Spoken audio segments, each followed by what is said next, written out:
మారుమనస్సు పొంది పాపక్షమాపణ నిమిత్తము ప్రతివాడు తండ్రి యొక్కయు కుమారుని యొక్కయు పరిశుద్ధాత్మ యొక్కయు నామములో బాప్తిస్మము తీసుకోవాలి. అప్పుడు మీరు పరిశుద్ధాత్మ అనే వరము పొందుతారు.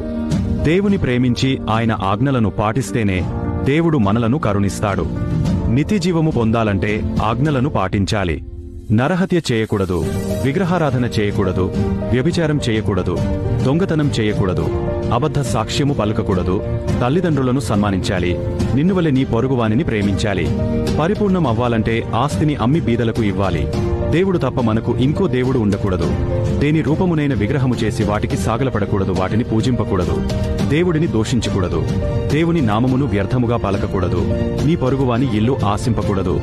నీ పొరుగువాని భార్యను ఆశింపకూడదు. నీ పొరుగువాని దగ్గర ఉన్న దేనినైనను ఆశింపకూడదు.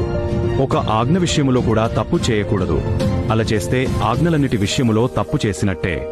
దేవుడి ఆజ్ఞలను పాటించకుండా దేవుడు మాకు తెలుసు అని అనకూడదు. అలా అన్నవారు అబద్ధకులు అవుతారు, వానిలో సత్యము లేనట్టు.